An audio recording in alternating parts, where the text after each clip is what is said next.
नहीं।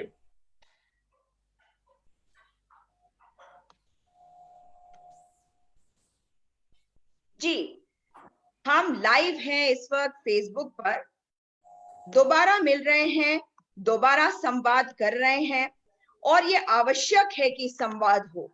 ये आवश्यक इसलिए है क्योंकि मुद्दे ऐसे हैं जिनके बारे में यदि हमने आज बात नहीं करी तो नाइंसाफी करेंगे हम अपनी अंतरात्मा से भी, और नाइंसाफी करेंगे देश के साथ। ये देश गद्दारी होगी अगर हम उन मुद्दों को आज नहीं उठाते, तो कल देश की जनता हमसे भी सवाल करेगी कि हमने समय रहते क्यों नहीं इन मुद्दों को उठाए। आज हमारे साथ जुड़ रहे हैं कांग्रेस के बहुत जाने माने नेता, प्रखर वक्ता, उत्तराखंड कांग्रेस के प्रदेश उपाध्यक्ष श्री सूर्यकांत धस्माना जी। नमस्कार धस्माना जी। और नमस्कार। साथ ही हमारे साथ वरिष्ठ पत्रकार नरेंद्र सेठी जी भी हैं, और इनका जो जर्नलिस्टिक करियर है बहुत लंबा रहा है, और इनको मैं बहुत समय से देखती आ रही हूँ कि ये विषयों पर बड़े प्रखर रूप से बात करते हैं और एक जर्नलिस्ट होने का धर्म भी निभाते हैं। जब हम बात करते हैं एक जर्नलिस्ट का, तो ये बड़ा आवश्यक हो जाता है कि हम समझे कि हमारा धर्म है क्या। हम ये ना करें कि जिन मुद्दों से हमें हमारे ऊपर कोई कुठाराघात करेगा या प्रहार करे, हम डर के चुप हो जाए। तो नरेंद्र सेठी जी उन्हीं लोगों में से हैं। तो आपका भी बहुत बहुत स्वागत है सेठी जी। तो हम शुरू करते हैं। पहला मुद्दा जो मैं आज लेना चाहती हूँ, वो मुद्दा जो है वो बुलंदशहर का है। आप देखिए कि किस प्रकार से पालघर की घटना अभी जो है एकदम जैसे ताजी ताजी है, और अभी दूसरी घटना सामने आ गई है। ये घटना है बुलंदशहर की। बुलंदशहर में एक गांव है जहां पर दो सन्यासियों की, दो साधुओं की हत्या कर दी गई, और नृशंस हत्या किसी धारदार हथियार से करी गई। और दिक्कत ये नहीं है कि हत्या हुई है तो हम बोल रहे हैं। मुझे दिक्कत ये है कि जहां योगी आदित्यनाथ जी ने ये कहा है कि इसमें तुरंत उन्होंने संज्ञान लिया और कहा कि इसमें कार्रवाई हो, मुश्किल हो रही है कि अगर हम बोलते हैं तो बोला जाता है कि राजनीति मत करो। और खास करके कांग्रेस पार्टी से तो ये कहा ही जाता है। पत्रकारों का देखिए कि सोनिया गांधी से सवाल किए गए थे कि वो बोलती नहीं पालघर के बारे में। आज जब राहुल गांधी ने ट्वीट किया इस इशू को लेकर, बुलंदशहर के दोनों साधुओं की हत्या को लेकर, तो कह रहे हैं कि राजनीति मत करो। तो मैं जानना चाहती हूँ धस्माना जी, आपके शुरुआती कमेंट्स क्या रहेंगे इस बारे में, जिस प्रकार से आपको रोका जाता है कि आप लोग बात ना करें, आप पूछे नहीं, सवाल ना करें।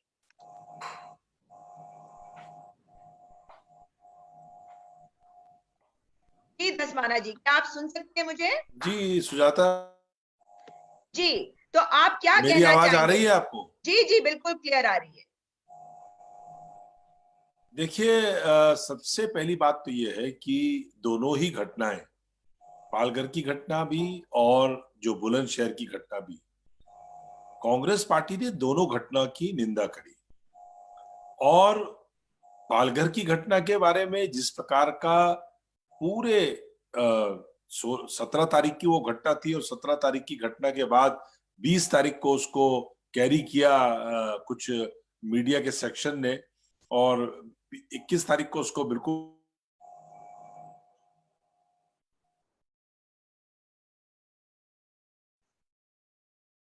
घटना का पूरी घटना को जिस प्रकार से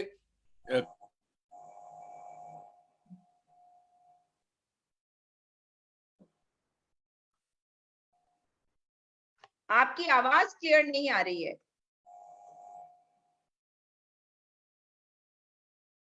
और एक चैनल के बारे में तो आपको मालूम ही है, 12 घंटे जिनकी कल पूछताछ हुई, उन्होंने जिस प्रकार से अटैक किया डायरेक्ट अटैक किया सोनिया, और ऐसा अटैक किया, ऐसा लग रहा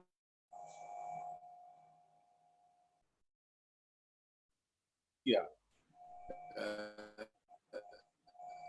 पूरे कार्यक्रम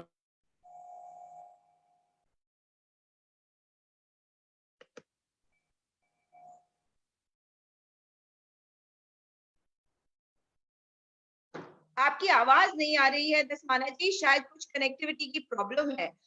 सेठी जी, इतने में मैं आपसे जानना चाहूंगी कि आप पत्रकार होने के नाते क्या कहेंगे कि क्या सवाल उठाना भी गलत हो गया है? क्या हम गद्दार हो जाते हैं अगर इन सवालों को नहीं उठाते?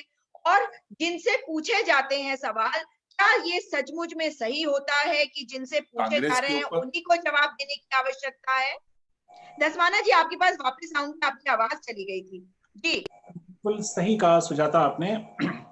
ये बड़े दुर्भाग्य की बात है कि उत्तर प्रदेश में जहां योगी आदित्यनाथ की सरकार है हम्म और एक योगी की सरकार में इस तरीके की घटना होना, महाराष्ट्र में पहले हुई घटना, उसके बाद उत्तर प्रदेश में हुई, तो ये भारतीय जनता पार्टी के शासन में इस तरीके की हत्याएं साधुओं की होना, जो हम्म साधुओं के बल पे, साधु संतों के बल पे ही सत्ता में आए हैं, तो ये बहुत दुखदाई पहलू है। हम्म और इस पहलू को आम जनता को भी विचारना चाहिए। हालांकि वर्तमान समय ये नहीं है कि हम इन मुद्दों पर चर्चा करें, हम्म लेकिन चर्चा इसलिए भी जरूरी है क्योंकि अगर भारतीय जनता पार्टी के शासन में 2 प्रदेशों में साधुओं की हत्या हो चुकी है, हम्म तो ये चिंतनीय विषय है। यानी कि इनका मुखौटा अलग है, इनके दिखाने के और खाने के दांत अलग हैं, हम्म इनको अपना एक रूप रखना चाहिए। हम्म ये कहते हैं हम साधु संतों की बदौलत सत्ता में आए हैं और साधु संतों की हत्या करनी शुरू कर दी। ये बहुत दुखदाई पहलू है, इस पर विराम लगना चाहिए।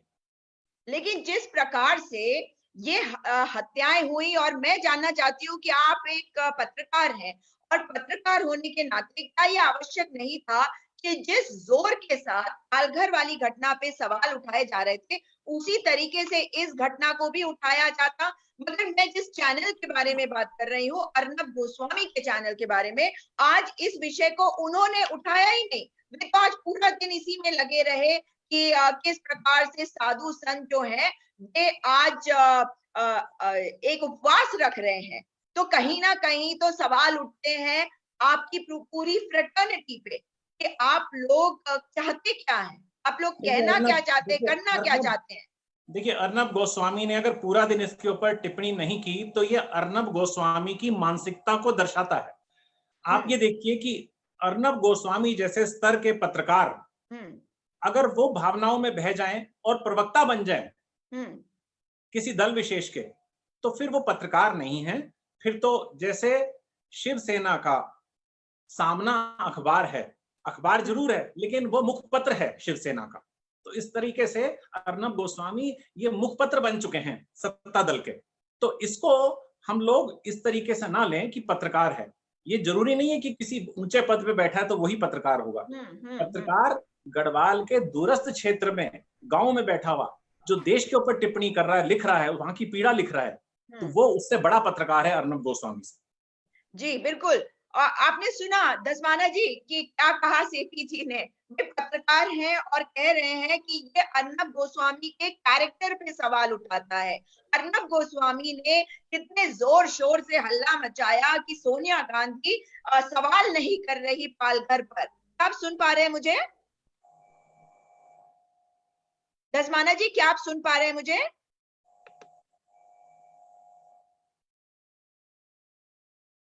शायद दसमाना जी, क्या आप सुन पा रहे हैं मुझे?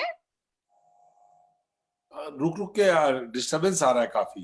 अच्छा, नहीं, अब आपकी आवाज क्लियर है। आप कैमरे को कहीं ऐसी जगह पे रखिए जहां कनेक्टिविटी अच्छी रहे।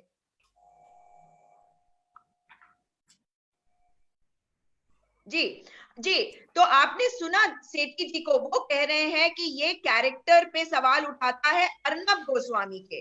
अब आप मुझे बताइए कि सोनिया गांधी से सवाल किए जा रहे थे कि वे क्यों नहीं सवाल कर रही हैं पालघर के इशू पे, और आज पूरा दिन उन्होंने केवल इसी बात पर चर्चा करी कि किस प्रकार से सारे साधु संत जो हैं वो उपवास रख रहे हैं। और किसके लिए उपवास रख रहे हैं? देखिए, अगर उपवास रखा जा रहा है और ये उपवास रखा जा रहा है केवल उन साधुओं के लिए जो पालघर में जिनकी हत्या हो गई, तो मेरे को तो हैरानी इस बात की है कि जब हम बात कर रहे हैं बुलंदशहर वाली घटना पे, बुलंदशहर वाली घटना और भी ज्यादा खतरनाक है। आप अगर दोनों को कंपेयर करें तो पालघर वाली घटना में लोग वहां से गए थे और ये दोनों साधु जो है ये वहां के नहीं थे। ये दोनों साधु जो है पालघर में गए और वहां पे एक अफवाह उड़ी कि ये बच्चा चोर हो सकते हैं, किडनी चोरी कर सकते हैं, तरह तरह की अफवाहें उड़ी और इस वजह से उन पर अटैक हुआ। परंतु जब हम बुलंदशहर की बात करते हैं तो पहली बात तो यहाँ के जो मुख्यमंत्री हैं वे स्वयं योगी आदित्यनाथ हैं, वे स्वयं साधु हैं। दूसरी तरफ हम बात कर रहे हैं एक ऐसी घटना की जहां पे 10 साल से ये दोनों साधु जो 55 वर्ष के और 35 वर्ष के थे और ये दोनों वहां 10 साल से उस मंदिर की, शिव मंदिर की देखभाल कर रहे थे। अब मुझे बताइए कि इसका मतलब तो ये हो गया कि एक तरफ भीड़ ने हत्या कर दी क्योंकि उन्हें शक था, क्योंकि अफवाह फैल गई थी। परंतु जब हम बात करते हैं बुलंदशहर की तो ना सिर्फ योगी आदित्यनाथ एक साधु हैं जो मुख्यमंत्री है, ये हत्या हुई है एक साधु के घर पर, उस घर पर जहां पे वे पिछले 10 वर्ष से रहते थे और एक व्यक्ति की नहीं, 2 साधुओं की। क्या वे इंसान नहीं थी? मेरे लिए तो वो इंसान पहले हैं, साधु बाद में है, क्योंकि वे अगर हम लोगों को साधु हैं तो लोगों को रास्ता दिखाने का काम करते हैं, उनका बड़ा मान सम्मान हम सब करते हैं। परंतु इस प्रकार की नृशंस हत्या हो जाना इस प्रकार के सवाल खड़े करता है। जी, जब तक धस्माना जी कनेक्ट करते हैं, सेठी जी आप क्या कहेंगे इस बात पर कि ये हत्या वहां हुई जहां पे वे रहते थे? पालघर की हत्या घटना जो है वो अफवाह के चलते कही जा रही है कि हुई। देखिए, अगर इस तरीके की घटनाओं पर रोक ना लगी तो आने वाले समय में ये लॉकडाउन के दौरान चाहे वो अराजक तत्व हों, चाहे सांप्रदायिक तत्व हों, उनको वो खुले घूमेंगे, बेलगाम रहेंगे और ऐसी घटनाओं की पुनरावृत्ति पर रोक नहीं लग पाएगी। आज हम बुलंदशहर की सुन रहे हैं, कल कहीं और की होगी। तो ये संरक्षण इनडायरेक्ट रूप में कहीं ना कहीं सरकार की तरफ से भी लगता है। सरकार की तरफ से भी लगता है। संरक्षण किसको, किसके लिए कह रहे हैं आप? ये बड़ा सीरियस बात आपने कही है। जी, संरक्षण, क्योंकि देखिए, अगर भाजपा के शासन में उत्तर प्रदेश में साधु सुरक्षित नहीं है तो फिर उसको कहीं संरक्षण प्राप्त है। जो अराजक तत्व हैं, जो हत्यारे हैं, जो असामाजिक तत्व हैं, धस्माना जी इस बात को बहुत बखूबी समझते हैं और मैं उनके मुंह से भी इस बात को सुनना चाहूंगा। मैं किसी दल विशेष की बात नहीं कर रहा हूं कि ये भारतीय जनता पार्टी की या कांग्रेस की बात है। बात इस समय जिस संकट काल से देश निकल रहा है, पूरा देश त्रासदी के दौर से गुजर रहा है, वो अलग बात है कि यहाँ पे हम ये नहीं देखेंगे कि मृतकों का आंकड़ा कितना है या एक्टिव कितने पेशेंट्स हैं, उनको ना देखकर हम देखें कि इस समय एक त्रासदी के दौर से गुजरा और उस समय पे ऐसी घटनाएं होना ये हमारे लिए कलंकित करने के साथ साथ बहुत सोचने योग्य चिंता का विषय है। धस्माना जी आप क्या कहेंगे इस विषय पर? अगर हम बात करते हैं इस घटना की तो ये घर में घुसकर मारने वाली बात है। पालघर में तो 2 सन्यासी कहीं दूर से गए थे और एक अफवाह फैली और उनकी हत्या हो गई। मगर जहां तक बात है बुलंदशहर की घटना, तो ये तो घर में घुसकर मारने वाली बात हो गई, क्योंकि ये दोनों साधु पिछले 10 वर्षों से वहां रह रहे थे। सुजाता, सही बात है। देखिए, पहली बात तो ये है, बीच में थोड़ा सा डिस्टर्बेंस हो गया था। मैं ये स्पष्ट कर दूं कि अपराध अपराध है। अपराध में साधु मारा जा रहा है या पादरी मारा जा रहा है या ग्रंथी मारा जा रहा है या मौलवी मारा जा रहा है, उसको हम लोग अपनी नजर से देखते हैं, लेकिन क्राइम जो है, क्राइम की दृष्टि से अगर आप देखें, मैं समझता हूं कि चाहे उत्तर प्रदेश की घटना हो चाहे पालघर की घटना हो, दोनों कॉम्युनल घटना नहीं थी। दोनों घटनाएं बिल्कुल क्राइम थी, विशुद्ध रूप से क्राइम थी। पालघर में अफवाह के कारण वहां पर जो घटना हुई उसको अंजाम दिया लोगों ने, भीड़ ने लिंचिंग कर दी, क्योंकि वहां पर एक अफवाह फैली हुई थी कि बच्चे उठाए जा रहे हैं, उनकी किडनी जो है वो चुराई जाती है, इस प्रकार की घटना। और ये घटना केवल महाराष्ट्र में नहीं, उत्तर प्रदेश में चुटिया काटने की घटना है, आपको मालूम है कि चुटिया कट रही है, चुटिया काटी जा रही है, और उसमें ही कई हत्याएं हो गई उत्तर प्रदेश के अंदर, अभी इसी राज्य में, अभी जो वर्तमान सरकार है इसी के राज्य में। लेकिन अब ये जो घटना हुई है दसमाना जी, वर्तमान दौर में जिस समय चप्पे चप्पे पर पुलिस तैनात है, ऐसी स्थिति में मैं उस पर आ रहा हूँ कि वही मैं कह रहा हूँ कि क्राइम की नजर से हमको देखना पड़ेगा, लॉ एंड ऑर्डर की नजर से हमको इसको देखना पड़ेगा। और उत्तर प्रदेश में जो घटना हुई वो चिमटा छीनने के मामले में, जैसा बताया जा रहा है कि एक नशेड़ी था और नशेड़ी, लेकिन सवाल ये है कि आप जो हम आज बात कर रहे हैं कि पालघर की घटना में एक एंकर आकर के चिल्ला चिल्ला करके जिस प्रकार से सोनिया गांधी जी के खिलाफ अभद्र टिप्पणियां करता है, अभद्र भाषा का इस्तेमाल करता है, और वो तो ऐसा बता रहे थे जैसे कि सोनिया गांधी ने जाकर के खुद ही हत्या करवा दी हो।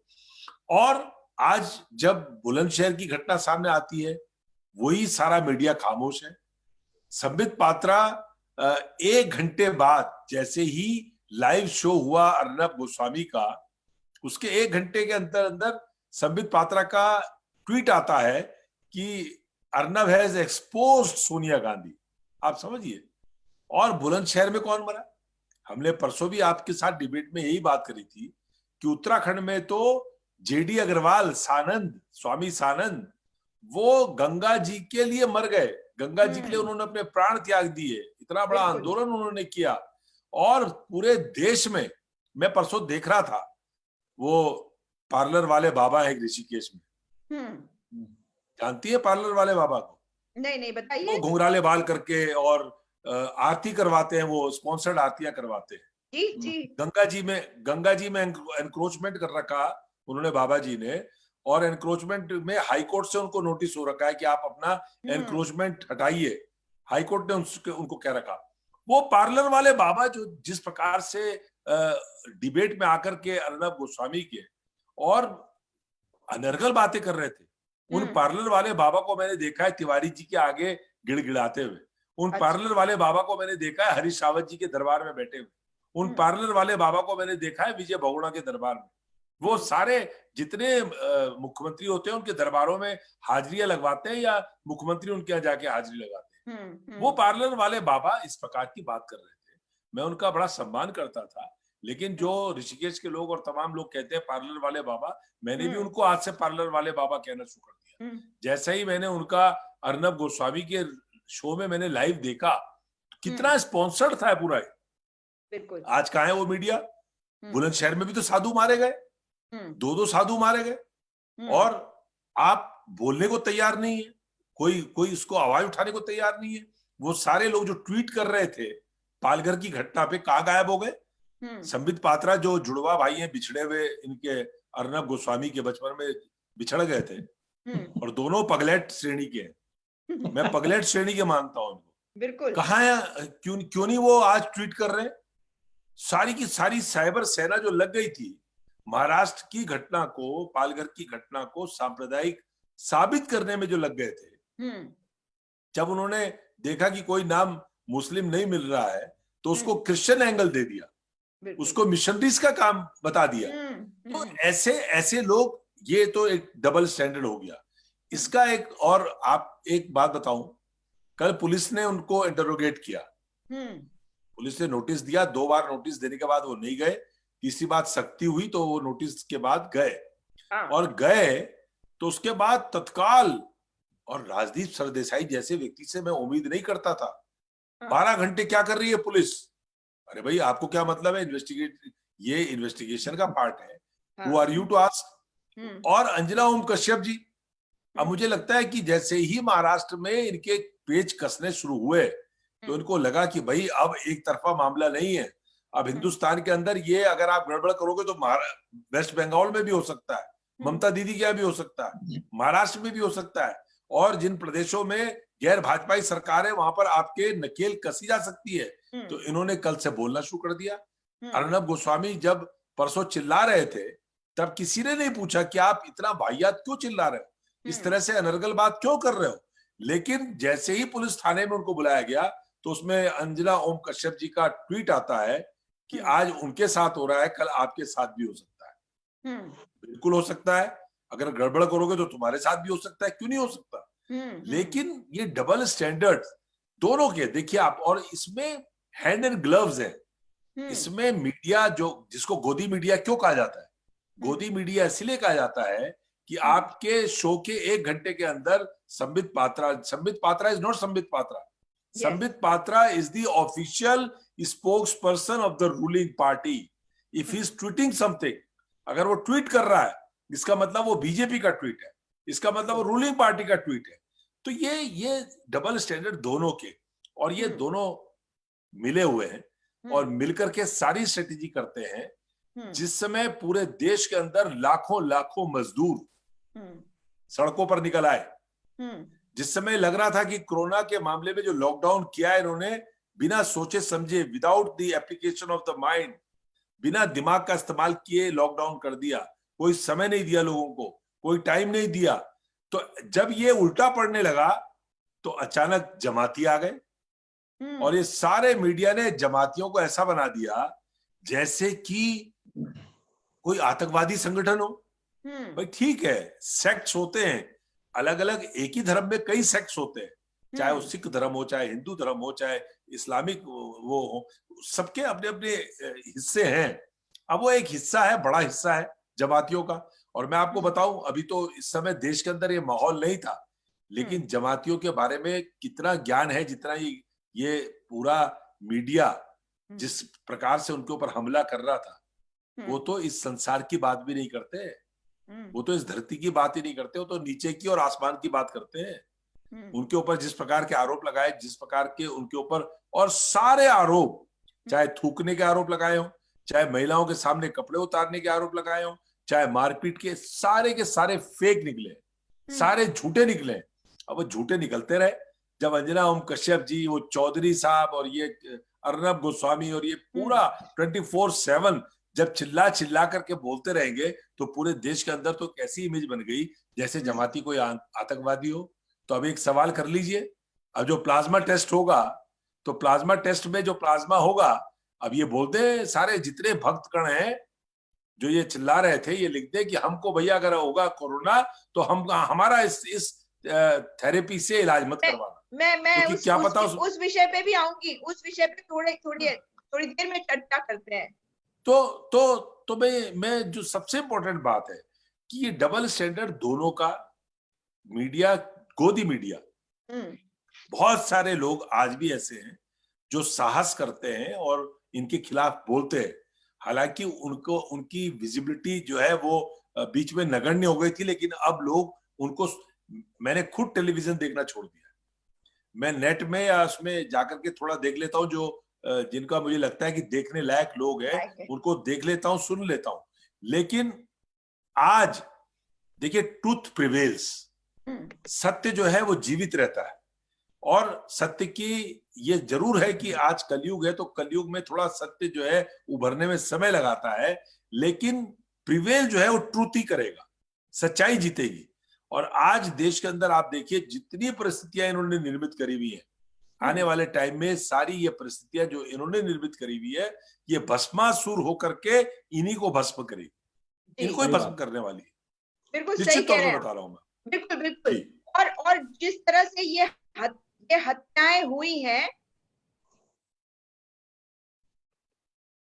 जिस प्रकार से ये हत्याएं हुई हैं बुलंदशहर में, जो यूपी का एक हिस्सा है, मैं उस विषय पर भी जानना चाहती हूँ कि आप अब क्या कहना चाहेंगे कि लोगों के घरों के अंदर घुसकर अगर हो रहा है तो कहीं ना कहीं लोगों के अंदर एक तो कानून का डर खत्म होता जा रहा है। हम ये भले ही कह दें कि ये क्या हो रहा है, इसकी सजा मिलेगी, और योगी आदित्यनाथ ने स्वतः संज्ञान लिया, और मैं मानती हूँ कि वे कार्रवाई जरूर करेंगे, लेकिन मैं फिर भी एक चीज जानना चाहती हूँ कि क्या ये ऐसा नहीं है कि पिछले 5-6 सालों में जो कल्चर बन गया है हमारे देश में, ये उसका नतीजा हुआ है, चाहे पालघर कह लीजिए, चाहे बुलंदशहर कह लीजिए, और किसी के घर में घुसकर आपने मार दिया। दो ऐसे साधु जो उस मंदिर में पिछले 10 वर्षों से रह रहे थे, शिव मंदिर में, और वहां की देखभाल कर रहे थे, उनका गांव के लोगों से एक जुड़ाव था, उनकी हत्या कैसे हो गई?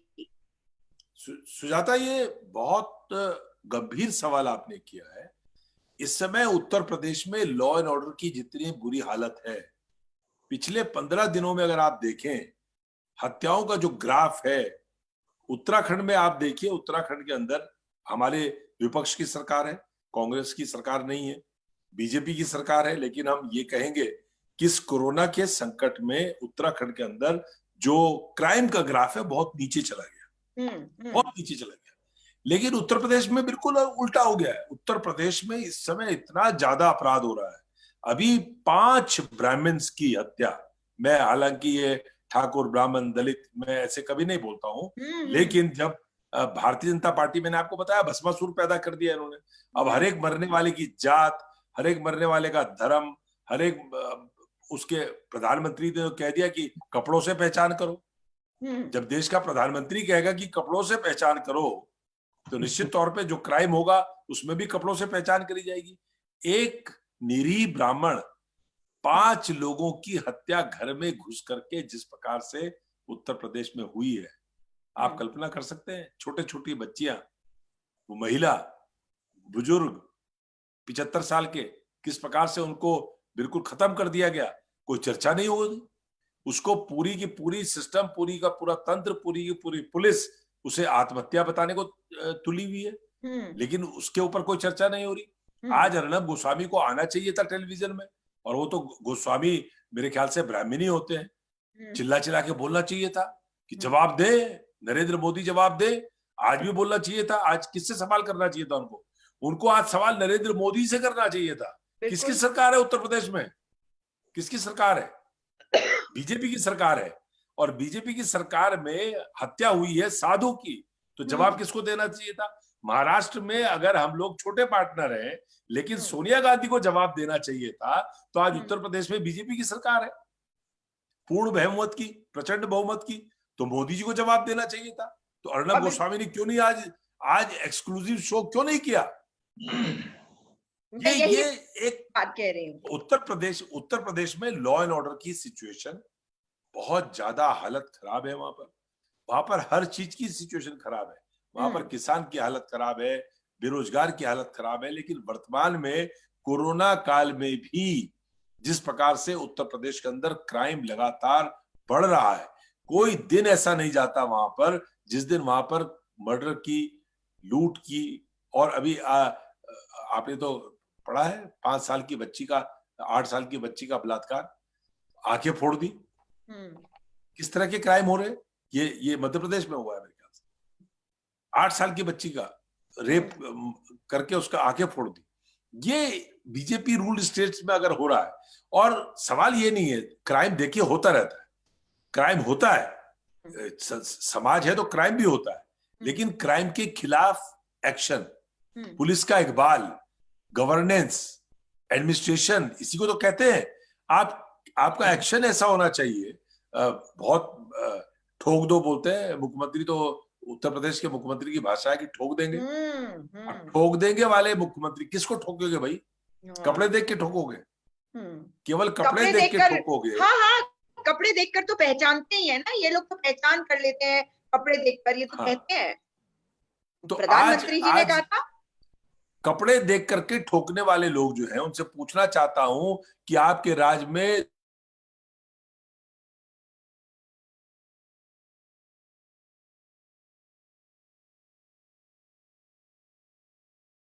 कि आप खुशी मना लो। वो तो बेचारे आपके धर्म के, हमारे सनातन धर्म के साधु हैं, निरीह साधु, निहत्ते साधु। कौन जवाब देगा? क्यों नहीं पूछ रहे?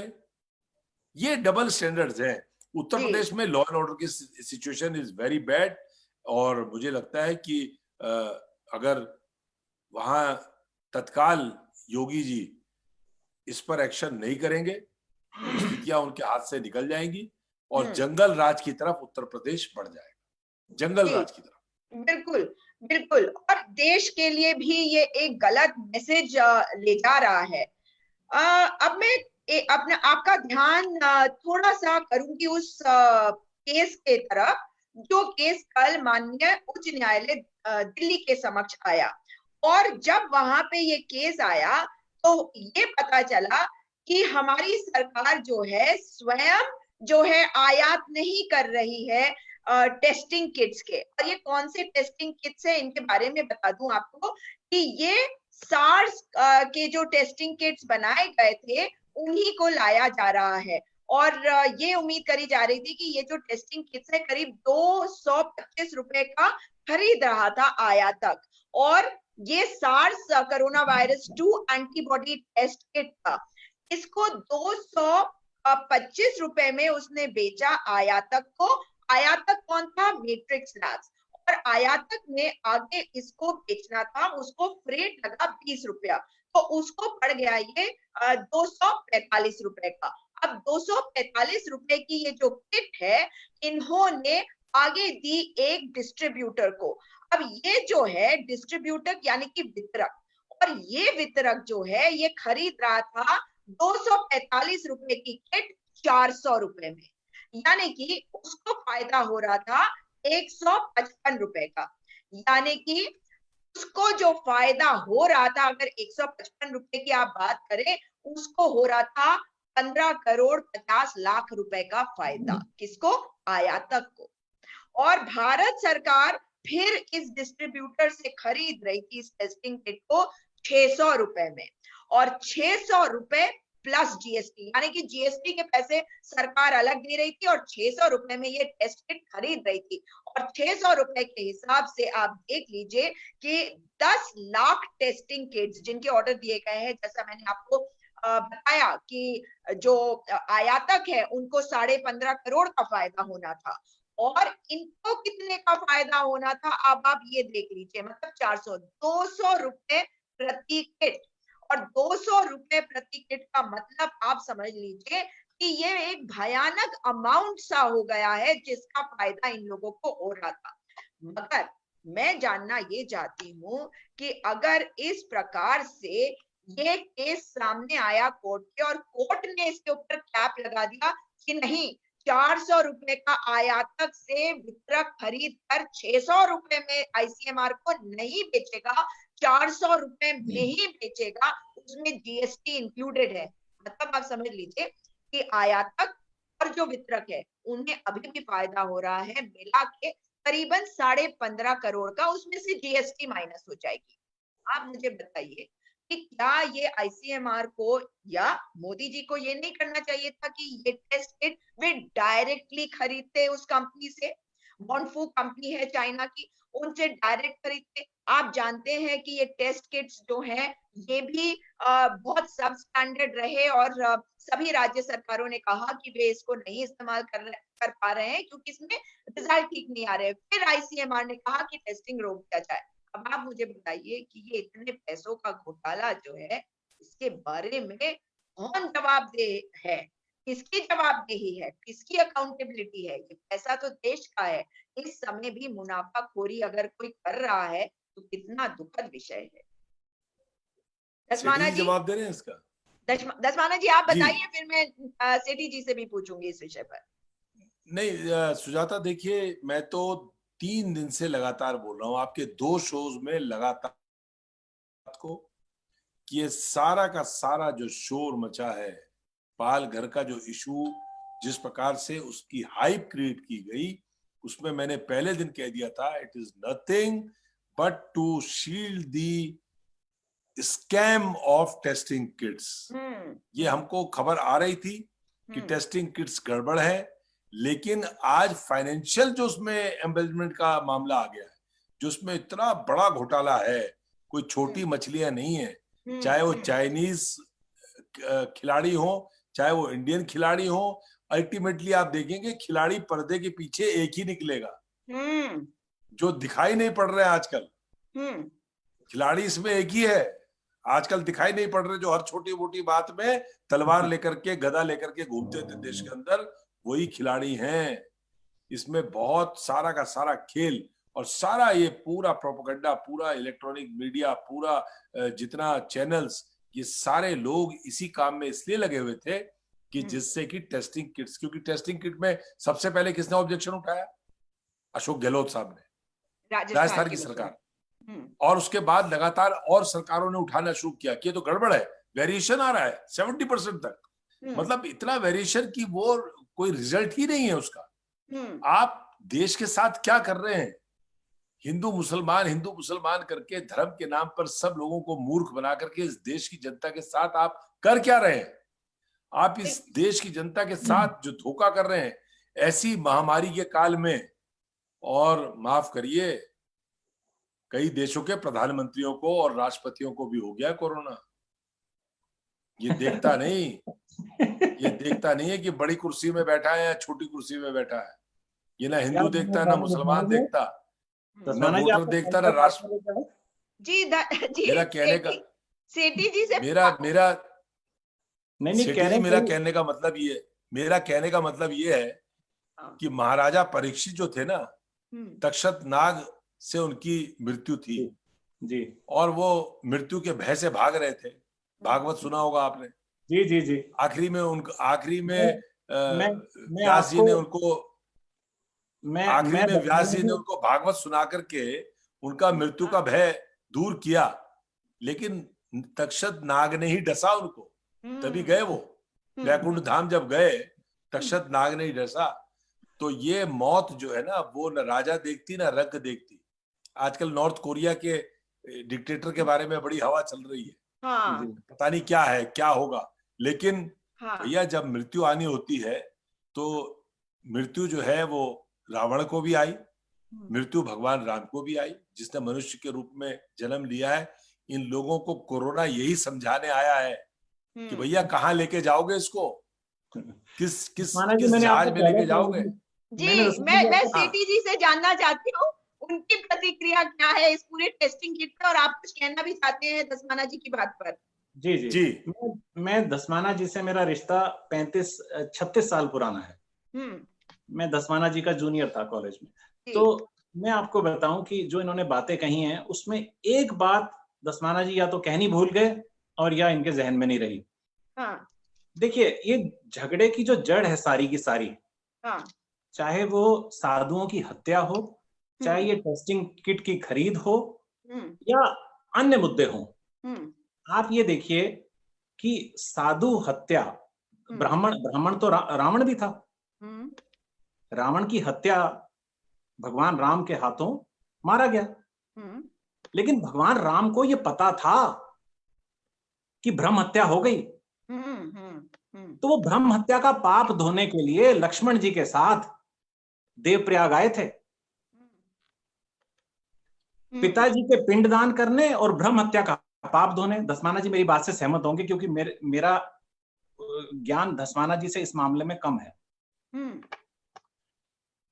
और जब ब्रह्म हत्या का पाप धोने आए तो उनको ये पता चला कि ब्राह्मण की हत्या का जो पाप है उसको धोए बगैर मेरी गति नहीं है, चाहे वो भगवान का दर्जा हो। मेरा कहने का तात्पर्य है, उत्तर प्रदेश के मुख्यमंत्री योगी आदित्यनाथ,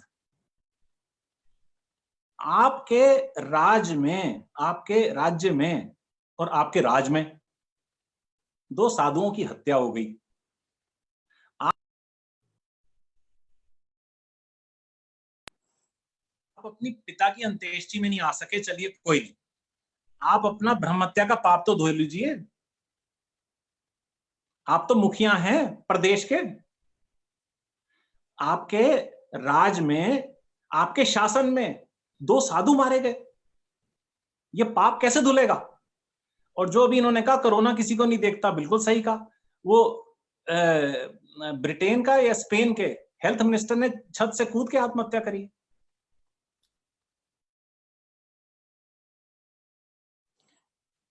तो जर्मनी के जर्मनी के।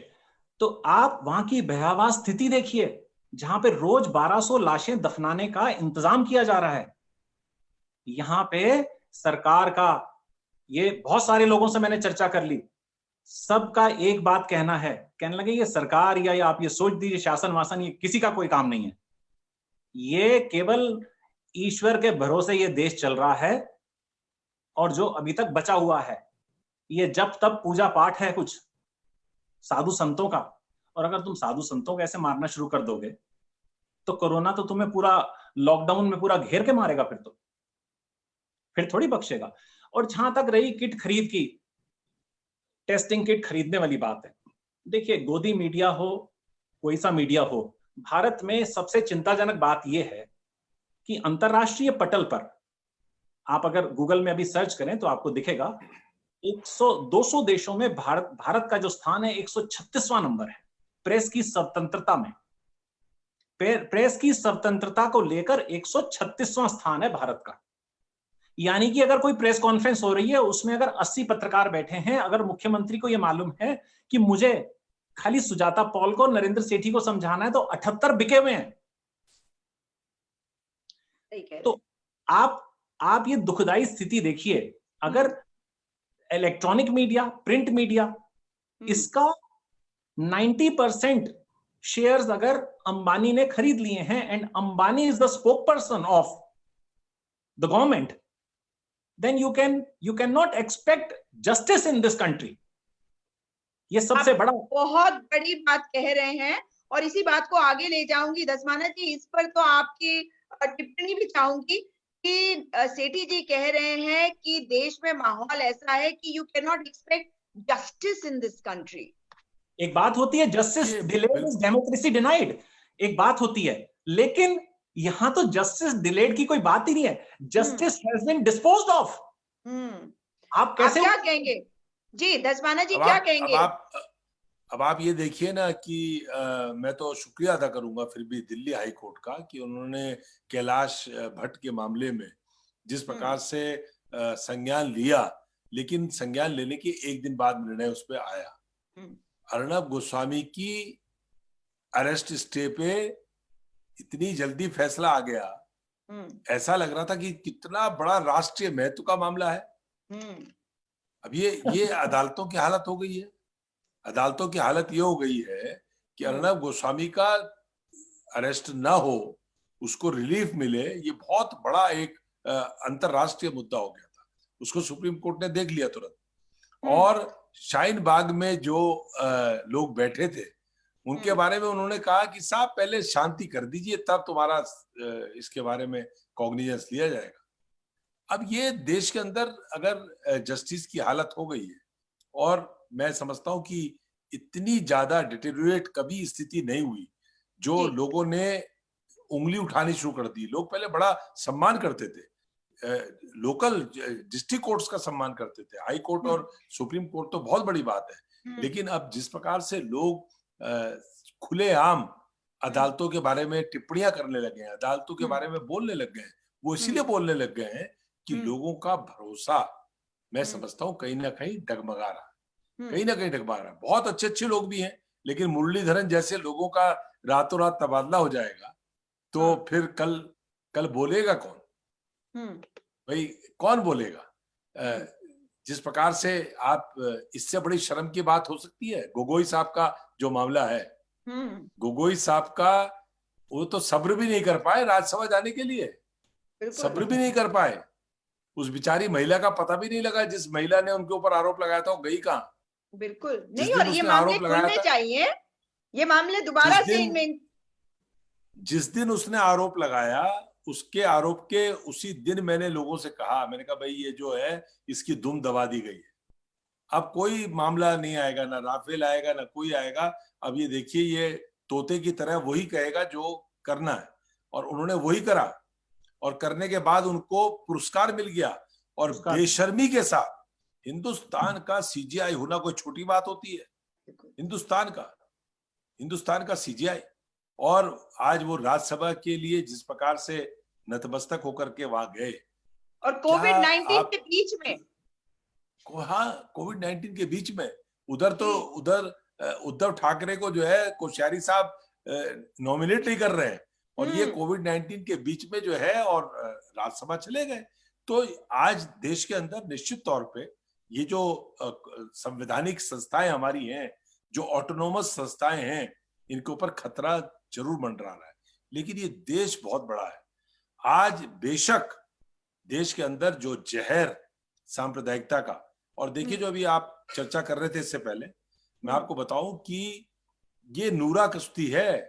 प्रधानमंत्री जी आकर के कहते हैं कोविड का कोई धर्म नहीं है, कोविड की, और तुम्हारा एक एमएलए वो उत्तर प्रदेश में खुलेआम घोषणा कर रहा है कि मुसलमानों से सब्जी मत खरीदिए, उनसे फल मत खरीदिए। मैं अभी उसमें भी आऊंगी, पर मैं आपको एक बात बताऊं, प्रशांत भूषण जो है इतने सीनियर वकील हैं, और उन्होंने हर पार्टी के ऊपर सवाल उठाए हैं जब भी उन्हें लगा है कि किसी ने कुछ गलत किया है, किसी की भी पार्टी की सरकार रही हो। अब आप देखिए, उन्होंने एक आर्टिकल लिखा है जिसमें उन्होंने लिखा है कि supreme court is locked down and justice is in emergency care. इसका मतलब क्या हुआ कि इतने बड़े वकील सुप्रीम कोर्ट के इतने सीरियस आरोप लगा रहे हैं कि जो सुप्रीम कोर्ट है उस पे ताला लग गया है, और जिस प्रकार से वे केसेस को डिसाइड कर रहे हैं और ये डिसाइड कर रहे हैं कि कौन सा ज्यादा जरूरी है सुनने के लिए, ये हैरानी की बात उनको भी लग रही है। तो ये तो सवाल उठना लाजमी है धस्माना जी, क्योंकि आप देखिए कि सूरत में लोग खड़े हैं, चल रहे हैं, बच्चे जो है अपने घरों से दूर है, तो क्या ये आवश्यक नहीं है कि उन केसेस को भी लिया जाता, मगर उन केसेस को डेफर कर दिया जा रहा है। परंतु जो केस लिया जा रहा है, अर्जेंसी मैटर उनके लिए लग रहा है, वो है अर्नब गोस्वामी का केस, जिसमें उनके ऊपर अरेस्ट को रोक लगाने के लिए तो क्या क्या, और अर्नब गोस्वामी ने किस प्रकार से बताया कि सुप्रीम कोर्ट से उन्हें रिलीफ मिली है। आप मुझे बताइए कि क्या वो भी सच था उनका बोलना? मैं बार बार अर्नब गोस्वामी के पास इसलिए चली जाती हूँ उनकी बात पर, क्योंकि महिला हूं और मुझे बड़ी दिक्कत होती है कि किसी भी महिला के साथ कोई बदतमीजी करे। जैसे आपको याद होगा, जब रमापाल जी सांसद जो है उनके लिए अभद्र टिप्पणी करी थी आजम खान जी ने, उस वक्त भी बहुत निराशा हुई थी और बहुत गुस्सा आया था, तब हमने इस विषय को उठाया था। उसके अलावा जब जया प्रदा जी के ऊपर उन्होंने बहुत घटिया टिप्पणी करी थी, तब भी मुझे याद है मैं एक डिबेट में थी और समाजवादी पार्टी के जो प्रवक्ता थे वो आजम खान का बचाव कर रहे थे, मगर मैंने उन्हें आड़े हाथों लिया था। अब आप मुझे बताइए आज मैं कैसे चुप हो जाऊं कि अर्नब गोस्वामी जो है उनके केस को लिया गया और वो लोगों को गुमराह कर रहे हैं। तो क्या उन कोर्ट को कुछ टिप्पणी, मुझे उम्मीद है कि कोर्ट करेगी, कोर्ट के पास ये मैटर है, परंतु जिस प्रकार से वो मखौल उड़ाते हैं, तो ये क्या लगता है कि जस्टिस सिस्टम के बारे में वो क्या सोचते होंगे, कैसा लग रहा है, मतलब आपका परसेप्शन क्या है कि वो जस्टिस सिस्टम को क्या समझ रहे हैं? नहीं, वो इसलिए नहीं समझ रहे हैं कि देखिए, जब राहुल गांधी सुप्रीम कोर्ट के किसी एक शब्द को मिस इंटरप्रेट कर देते हैं गलती से, तो उसके बारे में कितना जबरदस्त हंगामा होता है और कोर्ट में किस प्रकार से उनको स्नब किया जाता है, किस प्रकार से उनको बाकायदा बेइज्जत हम कहेंगे, लेकिन कोर्ट का वो प्रोगेटिव है, कोर्ट का अधिकार क्षेत्र है, कोर्ट ने कर दिया। कई बार हम अदालत में जाते हैं तो हमको, छोटी अदालत में भी जाते हैं तो कभी गलती से अगर डायस पे हाथ रख दिया, अगर हम डेट पे गए हुए हैं, तो सामने खड़े हुए मजिस्ट्रेट हमको कहते हैं कि साहब जरा हाथ नीचे कर लीजिए, ठीक से खड़े हो जाइए। वो कोर्ट के पास अधिकार है। लेकिन एक तरफ राहुल गांधी को आप स्टॉप करते हो और दूसरी तरफ वही अर्नब गोस्वामी तो कह रहे हैं कि रिलीफ मिला मुझे। आपको क्या रिलीफ मिला साहब? आपको ये कहा गया कि 3 हफ्ता आप नहीं आपको अरेस्ट करेंगे, लेकिन आप पुलिस को इन्वेस्टिगेशन में सपोर्ट करोगे, आप सहयोग करोगे, और आप 2 नोटिस के बाद जाते नहीं है। तीसरे नोटिस में जब आपका हड़काई होती है तब आप जाते हैं। तो आप मिस इंटरप्रेट कर रहे हो सुप्रीम कोर्ट का जो आपको एक थोड़ा सा रिलीफ दिया गया। मैं समझता हूं कि ये इसीलिए हो रहा है क्योंकि हैंड एंड ग्लव्स सब मिला जुला है, सारा मैनिपुलेटेड है, सारी चीजें जो है बाकायदा ऑर्केस्ट्रेटेड है। ऐसा नहीं है कि एक हो जा रहा है तो उसके कारण कोई उसका, ये सारा पूरा प्री प्लान्ड है, बिल्कुल सारा खेल प्री प्लान्ड है। बिल्कुल। सेठी जी, आपसे जानना चाहती हूँ कि जिस प्रकार से अर्नब गोस्वामी ने इस मैटर में ऐसे दिखाया जैसे उन्हें पता नहीं कौन सी बड़ी रिलीफ मिल गई, और उसके बाद जाकर उन्होंने अपने स्टूडियो में ऐसी बातें करी थी जैसे बहुत बड़ा रिलीफ मिल गया, और जब उन्हें बुलाया गया तो वो कह रहे हैं कि मुझे बुला के नाइंसाफी कर रहे हैं और मैं कोऑपरेट करूंगा, आम नागरिक की तरह आया हूँ। और फिर उन्होंने ऐसे दिखाया जैसे पता नहीं कितनी भीड़ आई होगी जर्नलिस्ट की। मैं जानना चाहती हूँ कि जर्नलिस्ट का ऐसे रुख कैसा है? ये जरूर अभी धस्माना जी ने कहा कि जो मीडिया है उनके रोल पे इन्होंने सवाल उठाया, परंतु मैं जानना चाहती हूँ कि क्या आपको लगता है कि मीडिया में ज्यादातर लोगों ने उनका साथ दिया या नहीं? आपको क्या लगता है? और क्यों क्यों जो भी चाहे साथ दिया या नहीं दिया, आपको क्यों लगता है कि ऐसा हुआ? देखिए, मैं आपको बताऊं कि पहले तो पत्रकार की परिभाषा क्या होती है। पत्रकार जो है, ये जरूरी नहीं है कि किसी अखबार से जुड़ा है या चैनल से जुड़ा है तो वही पत्रकार है। सूर्यकांत धस्माना एक बहुत अच्छे पत्रकार हो सकते हैं और हैं, राजनीतिक दल से हैं, लेकिन वो एक बहुत विलक्षण पत्रकार हैं, जिनको चीजों का विश्लेषण करना आता हो निष्पक्षता से। अब अर्नब गोस्वामी आज से एक हफ्ता पहले या महीना भर पहले मेरी नजर में वो थोड़े पत्रकार थे। वो पत्रकार नहीं है बेसिकली वो पत्रकार इसलिए नहीं है, लोकतंत्र का चौथा स्तंभ है पत्रकार।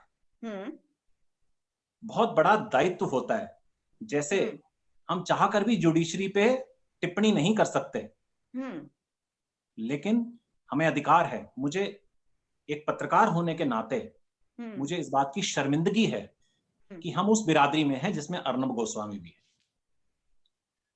अर्नब गोस्वामी को बहुत शौक है, तो वो रिटायर्ड उनकी तरह, चीफ जस्टिस की तरह वो भी ले लें, रास्ता पकड़ लें, उधर चले जाएं अंदर। कहां पे क्या जरूरत है? आप पूरे देश को क्यों गुमराह कर रहे हो बैठ के टीवी के ऊपर? आपको बहुत शौक है नेतागिरी करने का, तो आप राज्यसभा के थ्रू चले जाइए, आप चाहे एमएलसी बन जाइए कहीं पे, बहुत शौक है। आपको इतना ही शौक है तो ये पत्रकारिता ये नहीं कहलाती। पत्रकारिता का अपने एक मानदंड है, मापदंड है। आपको अगर किसी ने थप्पड़ भी मार दिया तो आप ये लिखिए कि एक पत्रकार को थप्पड़ मारा है, अर्नब गोस्वामी को थप्पड़ नहीं पड़ा वो। बिल्कुल। और वो पत्रकार को तब पड़ा है जब पत्रकार निष्पक्षता से पत्रकारिता का अपना धर्म और दायित्व निभा रहा हो। अगर वो किसी एक दल विशेष का भोंपू बना हुआ है तो फिर माफ कीजिए, वो पत्रकार नहीं है। मतलब आप उन्हें पत्रकार तो मान ही नहीं रहे हैं? नहीं।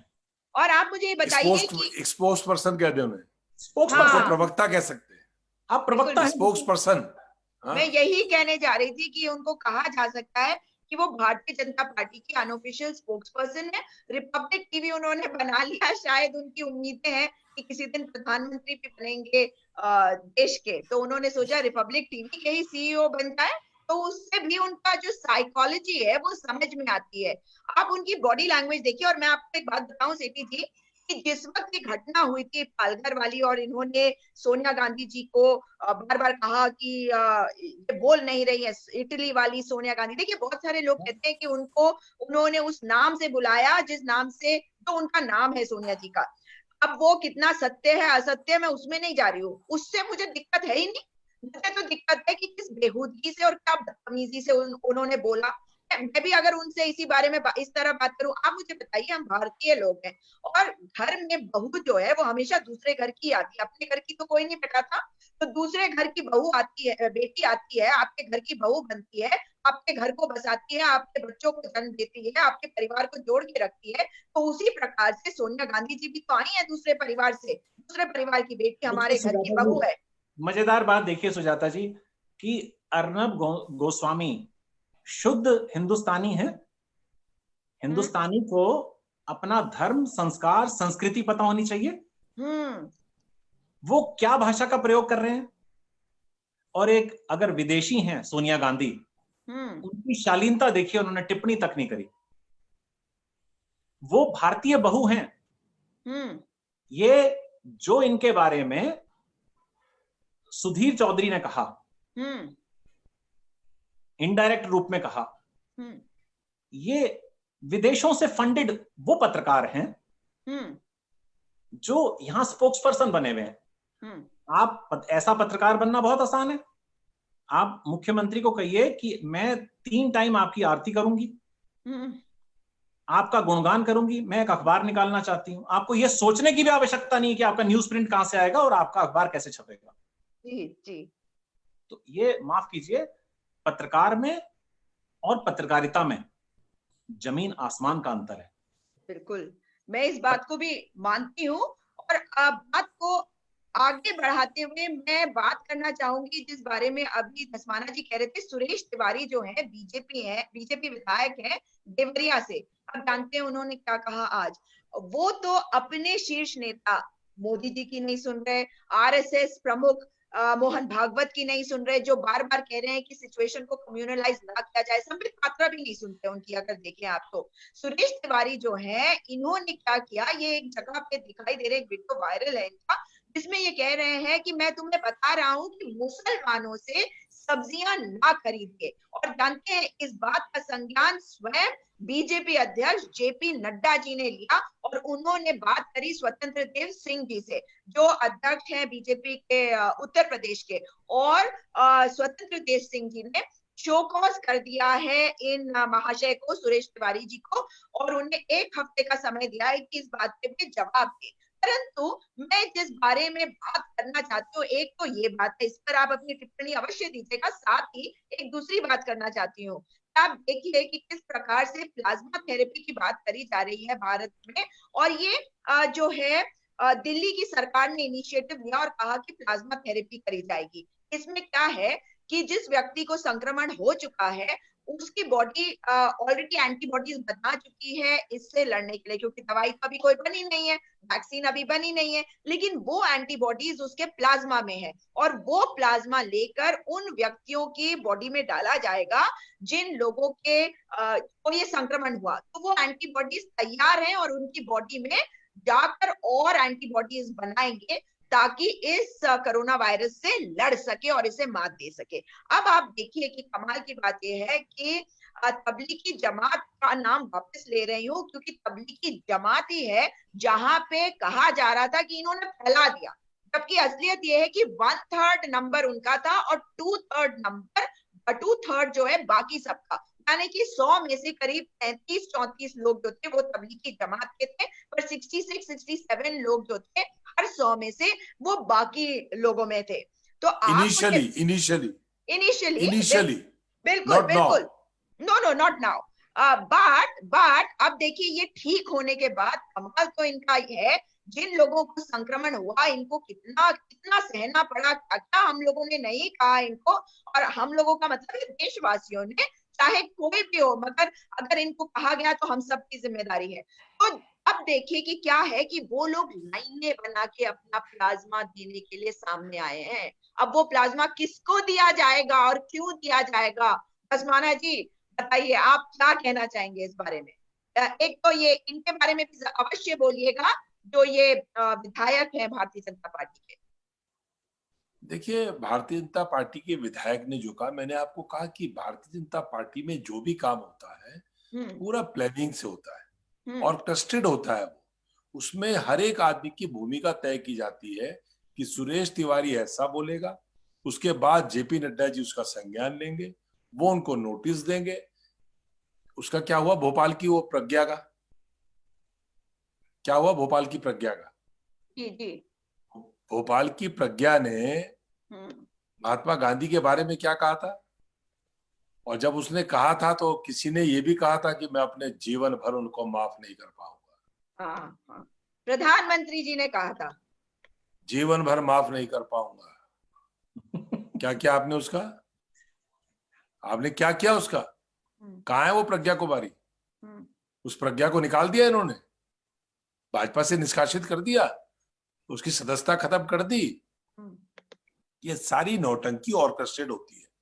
अब प्लाज्मा थेरेपी, पूरी दुनिया में प्लाज्मा थेरेपी जो है वो अब तक जो है वो वैक्सीन नहीं हो पाई, लेकिन वैक्सीन नहीं बन पाई, लेकिन प्लाज्मा थेरेपी जो है वो कहीं ना कहीं सक्सेसफुल होती नजर आ रही है। और जब वो सक्सेसफुल होती नजर आ रही है तो इस देश में जिन लोगों के ऊपर जो आरोप लगाए थे, मैंने आपको बताया, जमात के ऊपर हम किसी दिन अलग से बैठ करके चर्चा करेंगे, इस समय चर्चा करना उचित नहीं है।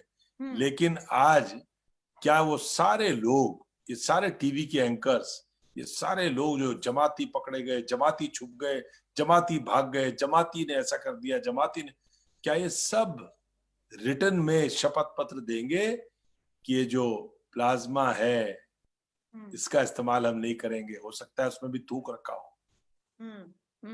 हो सकता है उसको भी थूक से जूठा कर रखा हो। ये जो सुरेश तिवारी जो ये बोल रहा है कि सब्जी मत खरीदो उनसे, सारी वीडियोस वो झूठी निकली है जिसमें वो थूक लगा रहे हैं। सारी वीडियोस, वो परसों एक बेचारे गरीब आदमी को मार रहे थे किसी शहर में, मैं देख रहा था कि साहब इसने बोतल में पेशाब करके उसके ऊपर छिड़क दिया, उसको गलत तरीके से उसको मारा। सारी वीडियोस झूठी, सारे आरोप इनके झूठे। तो आज देश के अंदर लोगों को जवाब क्या देंगे? अब कहेंगे साहब हमने तो कहा कि कोविड-19 का कोई धर्म नहीं है। अरे कोई धर्म नहीं है तो संबित पात्रा को सबसे पहले कान पकड़ के बाहर निकाल दो। उन तमाम लोगों को जिन्होंने कोविड को इस्लामिक और जिहादी बनाने की कोशिश करी, उन सबको पार्टी से बाहर करो, तब तो हम मानेंगे मोहन भागवत जी की बात। और नरेंद्र मोदी जी जो कह रहे हैं, नरेंद्र मोदी जी तो इसलिए कह रहे हैं, आप एक बात और समझिए, सऊदी अरेबिया से लेकर के जितने जितने मुल्क हैं, उन्होंने जो खाड़ी देश जितने हैं, गल्फ कंट्रीज ने जो रुख अपनाया, ये तो जप्फी पा रहे थे। कोई हाथ भी ना मिलाएगा, जो गले मिलोगे तपाक से, ऐसा तपाक से मिलते थे, ऐसा चिपट के मिलते थे जाकर के, गले लग जाते थे, गले लग जाते थे, पड़ जाते थे गले। तो आज जिनके गले पड़ते थे उन्होंने कहा भाई माफ करो हमें, हमारा ही खा रहे हो, हमारे यहाँ ही कमा रहे हो, हमारे यहाँ नौकरी कर रहे हो, हम तुम्हें तनख्वाह नहीं देते क्या? हम तुमको मेहनताना नहीं? कहाँ गया वो सोनू निगम, कहाँ है साहब? उनकी तो अजान से नींद खलल पड़ता था नींद में। कहाँ है सोनू निगम आजकल? अब तो उनका ट्विटर अकाउंट भी डीएक्टिवेट हो चुका है। क्यों हुआ होगा? वही में रह रहे हैं ना, दुबई में। हाँ, और वो उपाध्याय साहब कहाँ हैं? वो उपाध्याय जी, अब आप वहीं बैठ करके, अरे वो उपाध्याय एक बहुत बड़े उपाध्याय थे, कोई उद्योगपति, वहां पे बहुत बड़े बिजनेसमैन थे, और लगातार बैठ करके वहां पर हेट मैसेजेस करने का काम करते थे, हेटेड फैलाने का काम करते थे, र्यूमर मॉन्गरिंग का काम करते थे। उन्होंने कहा भैया बोरिया बिस्तर बांधो अपना, चलो यहाँ से निकलो। तो आज गायब हो गए। भाई आपने पूरे देश की, भारत की कैसी इमेज पूरी दुनिया में थी? कोई प्रधानमंत्री, अटल जी रहे हो प्रधानमंत्री, इस देश के प्रधानमंत्री एचडी देवेगौड़ा रहे हो, आई के गुजराल साहब जो उनका जन समर्थन था ही नहीं, वो रहे हो। इस देश में जो सबसे ऊंचे पदों पे बैठे रहे, उनका जो कंडक्ट था, वो कंडक्ट ऐसा रहा कि हिंदुस्तान को लोग सलाम करते थे, हिंदुस्तान के लोगों के लोग सम्मान करते थे, हिंदुस्तान के लोगों की इज्जत करते थे।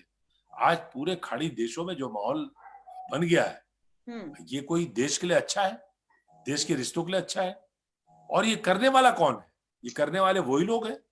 आप भड़काते हो, उकसाते हो। भाई देश का प्रधानमंत्री, इससे ज्यादा शर्मनाक बात नहीं हो सकती। मैंने तो कई बार कहा, लोग मेरी बात को बुरा मान जाते हैं और कई बार मुझे कहते हैं यार आप क्यों इतनी कड़वी बात कहते हो। इस हिंदुस्तान में मैंने जितने प्रधानमंत्रियों को देखा और जितनों के बारे में पढ़ा, आज तक किसी भी प्रधानमंत्री ने कभी ऐसा कहा कि जिस गांव में कब्रिस्तान होगा वहां शमशान भी होगा, ऐसा कहा? अब आप ऐसी भाषा, आप इस तरह के आप बातें कर रहे हो। आप कपड़ों से कह रहे हो कि भाई कपड़ों से पहचाने जाते हैं दंगाई, आप इस तरह की बात कर रहे हो, यानी कि आप आइडेंटिफाई करवा रहे हो लोगों से, शक्ल सूरत से, कपड़ों से आइडेंटिफाई करवा रहे हो। ये मॉब लिंचिंग कैसे होती है? पहचान करके तो होती है, बिल्कुल। कभी कभी तो मैं एक और होती है। जी बिल्कुल इस इशू पे आऊंगी। सेठी जी, आपसे जानना चाहूंगी इस पूरे विषय पर आपका क्या टेक है? कि सुरेश तिवारी जो देवरिया के बीजेपी विधायक है, जिस प्रकार से उन्होंने कहा मुसलमानों से सब्जियां मत खरीदिए, अब जमात के लोग जो है वो प्लाज्मा थेरेपी के लिए अपना जो प्लाज्मा है वो दे रहे हैं, इसमें कौन लेगा, क्या लेगा। और जैसा कि धस्माना जी भी कह रहे थे कि खाड़ी देशों का जो डर है उसकी वजह से सबके सुर भी बदल रहे हैं। तो क्या हमारे अपने देश का एक स्ट्रॉन्ग कैरेक्टर नहीं होना चाहिए था? आपके क्या विचार है सुरेश तिवारी जी की बात पर सबसे पहले तो? देखिए, मुझे सुरेश तिवारी जी की बुद्धि पर तरस आता है। वो ये कह रहे हैं कि मुसलमान से सब्जी मत खरीदिए। ठीक है, मान गए। उनसे ये पूछिए, कोई मूड मत्ती उनको ये बताए कि ये सब्जी हो सकता है कि अरशद ने उगाई हो और बेच उसको अशोक रहा हो। अरे बेवकूफों, इतना तो समझो, क्या पता बीज नासिर ने दिए हो। कुछ दिमाग है। आज उस मिट्टी के अंदर, जिस मिट्टी से अब्दुल हमीद ने 4 Patton tank 5 Patton tank Pakistan के गिरा दिए, इस धरती पर जो इस धरती की गंगा जमनी जो एक कल्चर है, जो एक सेकुलर कल्चर है, उसको तुम डिस्टॉर्ट करने की सोच रहे हो। तुम उसमें उस मिट्टी के अंदर तुम जहर डाल रहे हो, तुम इस तरीके का केमिकल डाल रहे हो ताकि वहां कोई दोबारा कोई फसल ही ना उपजे। इस तरीके का जहर आपस में घोल रहे हो। भाई कौन सी उसके पास ऐसी विधि है कि मेरे यहाँ पे जो दीपक सब्जी बेचने वाला आ रहा है, उसने अरशद से तो सब्जी खरीदी होलसेलर से, उसको उगवाया था जो बीज उसके नासिर ने दिए थे। तुम इतने ज्यादा अगर कल्चर वाले हो, तुम उससे में मत खरीदो, दीपक से भी मत खरीदो सब्जी जो बेचने आ रहा, क्योंकि उसका मूल तो वहां से है ना, बीज तो मुसलमान ने दिया। ये जनप्रतिनिधियों की सोच है। आप सोचिए, घर का अगर ग्राम प्रधान होता है कोई, या कोई एमएलए है या कोई मेयर है, उससे देखा जाता है कि ये शहर कैसा होगा। एक अंग्रेजी की कहावत है, show me your one good friend and one favourite book, I will tell you what sort of person you are. Yes yes, absolutely. Show me your one good vidayak, show me your one good vidayak and your constituency, I will tell you what duffers are the people or the mandate they are living there. But these are the people who have been selected. तो मैं आपसे plasma therapy पे भी टिप्पणी चाहूंगी कि plasma therapy के लिए किस प्रकार से जो तबलीगी जमात के लोग हैं वे सामने आ रहे हैं और बाकायदा अपना प्लाज्मा डोनेट कर रहे हैं। देखिए, जिस दिन मेडिकल साइंस में कोई एमबीबीएस, एमडी, एफआरएसएच या उच्च डिग्रियां लेकर कोई भी चिकित्सक ब्लड का सैंपल लेके ये बता दे कि ये मुसलमान का खून है और ये सरदार का है, ये हिंदू का है, ये क्रिश्चियन का है, मैं उस दिन प्लाज्मा थेरेपी के ऊपर टिप्पणी करूंगा। ये मूर्ख बनाने के धंधे हैं हिंदुस्तान के अंदर। ये इस यहाँ की फिजा को खराब करने का एक षड्यंत्र है। आप ये देखिए, जिस चीज को कुदरत ने समझा दिया, आप 2000 करोड़ की परियोजना लेकर गंगा सफाई अभियान चला रहे थे, आपसे गंगा साफ नहीं हो रही थी। कुदरत ने एक झटके में गंगा साफ करी। आज गंगा का पानी बिस्लेरी के पानी से ज्यादा शुद्ध है। तो जिस समय दिल्ली में जीरो पॉल्यूशन, हाँ, दिल्ली में जीरो पॉल्यूशन जी। और जिस समय दसवाना जी, जिस समय जब इंसान ने अत्याचार करने की कोशिश करी, अपने आपे से बाहर गया, फिर वो चाहे सद्दाम हुसैन हो या बेनजीर भुट्टो हो या जुल्फिकार अली भुट्टो हो या कहीं कोई उदाहरण हो, उन सबको कुदरत ने देखा है, क्लियर कट।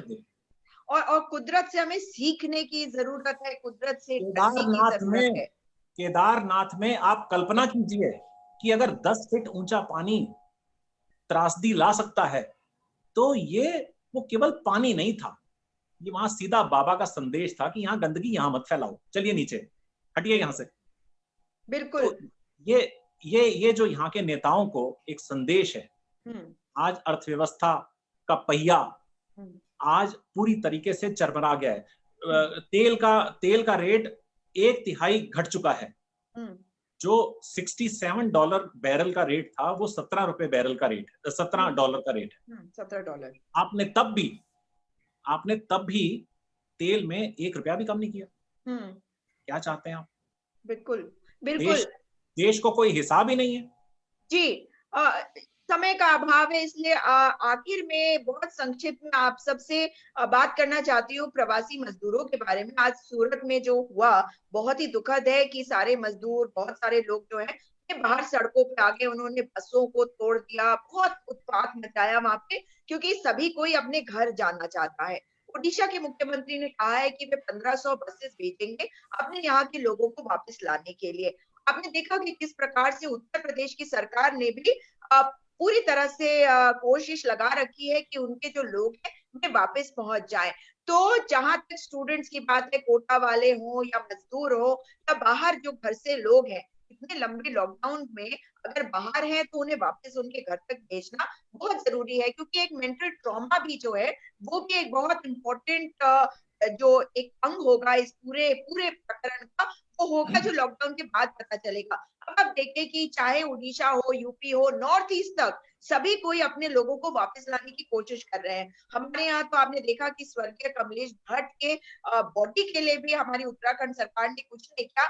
अब मैं जानना चाहती हूँ कि जो हमारे स्टूडेंट्स हैं, हमारे जो मजदूर हैं, हमारे जो लोग बाहर काम कर रहे हैं, उनको वापस लाने के लिए उत्तराखंड सरकार की तरफ से कोई बात अब तक नहीं कही गई है।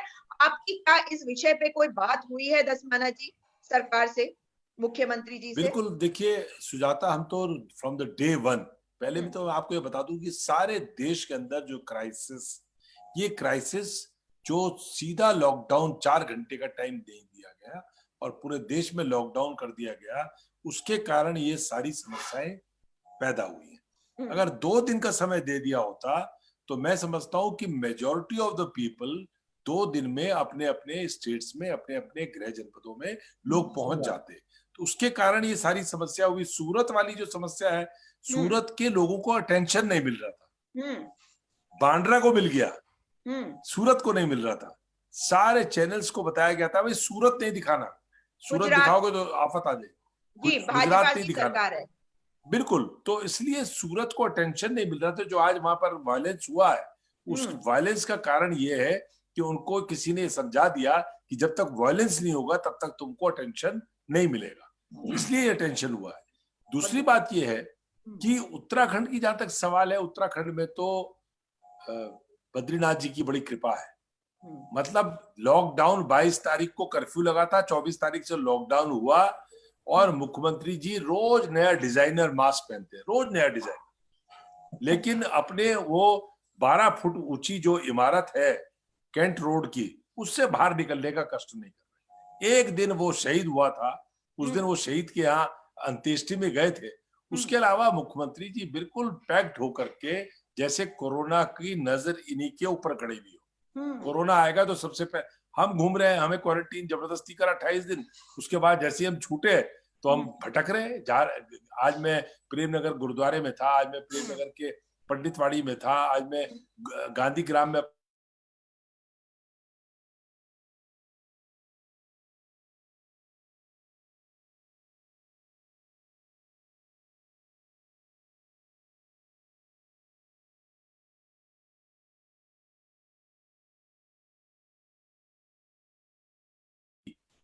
ये रंगीन डिजाइनर मास्क वाला आएगा, इसको पकड़ लेना। तो इसलिए वो निकल ही नहीं रहे। इसलिए हम लोग जा जा करके पहले दिन से, चाहे वो इलाहाबाद के स्टूडेंट्स हो, प्रीतम सिंह जी ने पूरी ताकत लगा दी, तब जाकर के कोटा के छात्र आ पाए।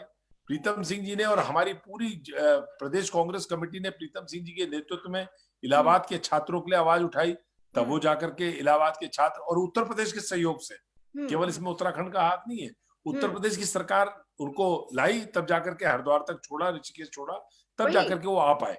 उत्तर प्रदेश की सरकार, आप अपनी बसें 1800 लोगों को आप छोड़ने के लिए गुजरात जा सकते हो, लेकिन उत्तराखंड के लोग आज मेरे पास देवाल से, चमोली जिले से, वहां से लोगों के पूरी लिस्ट आ रखी है जो उनके लोग फंसे हुए।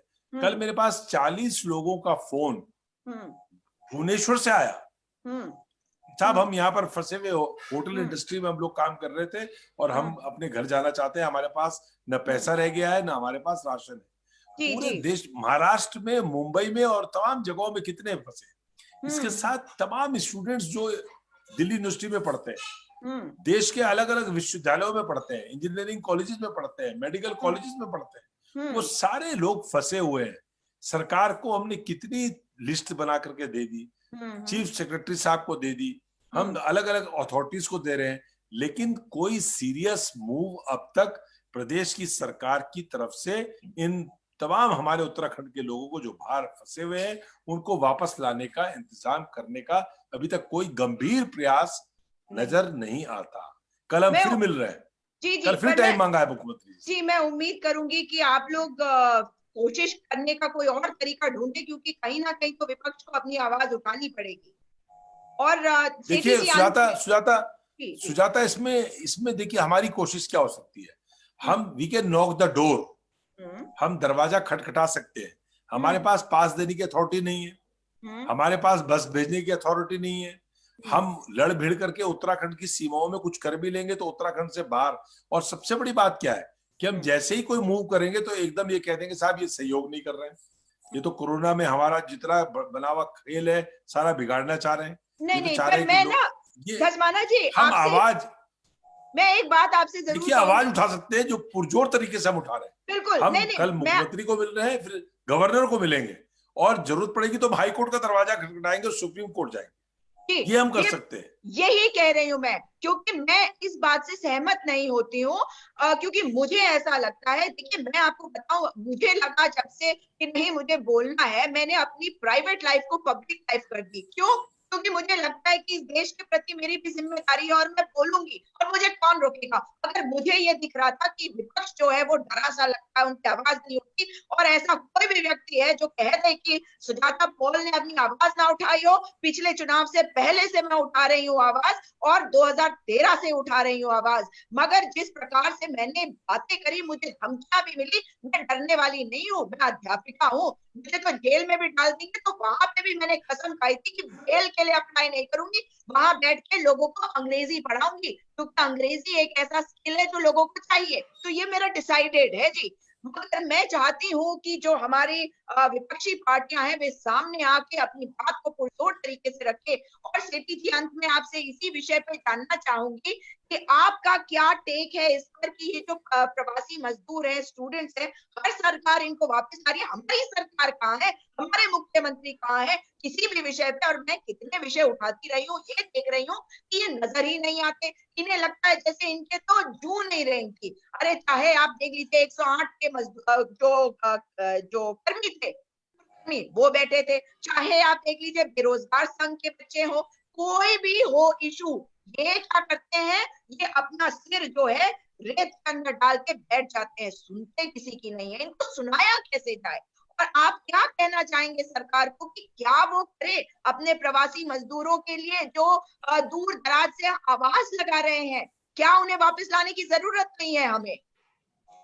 जी सुजाता, देखिए मेरे को तो ऐसा लगता है कि अगर इनके अंदर थोड़ा भी न्याय करने का मादा हो तो इनको तत्काल उनके लिए चाहे हवाई सेवा, कोई चार्टर प्लेन से इनको बच्चों को बुलाना पड़े। एक इमरजेंसी है, देश की इमरजेंसी है, सड़क को क्यों ढूंढते हैं आप पूरे इतनी जटिलताओं में क्यों पड़ते हैं? भाई देखिए, जिस समय आपने हरीश रावत की सरकार गिरानी थी तो उस समय आप चार्टर्ड प्लेन लेके Harak Singh Rawat and Ajay Bhatt and all these company, ये सारे रातों रात यहाँ आ गए थे, वहां से विधायकों को इधर से उधर, विजय वर्गीस के साथ। तो जब उस समय चार्टर्ड प्लेन ला सकते हैं तो इस समय तो देश के बच्चों का जो भविष्य है उसका सवाल है, और उत्तराखंड के जो ये बच्चे हैं उनका भविष्य का सवाल है। एक चार्टर्ड बोइंग कीजिए, उतरने की सुविधा यहाँ जॉली ग्रांट में है, उनको वहां से लाके यहाँ लेके आइए, यहाँ से आगे वो चले, गवर्नमेंट अपने खर्चे पे करे। जब गवर्नमेंट ये सब कर रही है तो उसको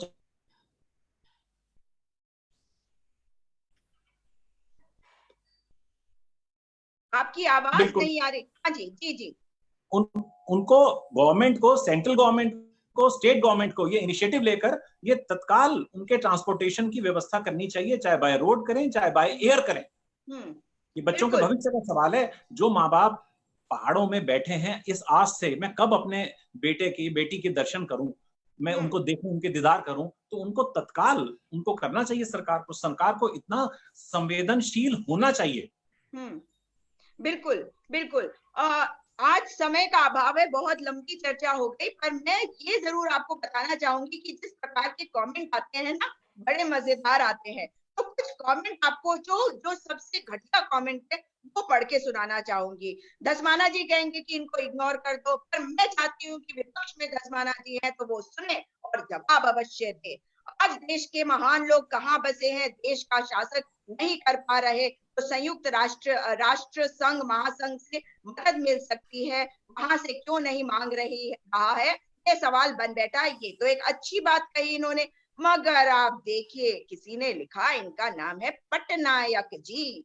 madam, it seems you are really enjoying bashing BJP and the government with these two, but I am sorry, your debate is totally partial. इस पर आपकी टिप्पणी लेकर तब खत्म करूंगी आज की इस डिस्कशन को। जी धसमाना जी। देखिए, आपकी डिबेट तभी सफल हो गई अगर पटनायक साहब ने आपके लिए इस प्रकार का कमेंट करा है, तो आई कॉन्ग्रेचुलेट यू कि कहीं ना कहीं पिन चुभी है, कहीं ना कहीं नवज दबी है। जी, आपकी कामयाब रही है डिबेट। धुआं उठ गया, इसका मतलब चिंगारी है वहां। जी, तो मतलब ये चिंगारी कभी ना कभी मशाल अवश्य बनेगी, इसका मुझे पूर्ण विश्वास है। इस देश में एक नई लौ जलाने का वक्त आ गया है, और ये लौ जब तक मशाल बनेगी तब तक ईश्वर हमारे को ये शक्ति दे कि हम इस लड़ाई को लड़ते रह सके। आप लोगों का बहुत बहुत धन्यवाद हमारे साथ आज जुड़ने के लिए। दोबारा मुलाकात होगी। नमस्कार। जय हिंद। जय हिंद। जय हिंद। जय उत्तराखंड। जय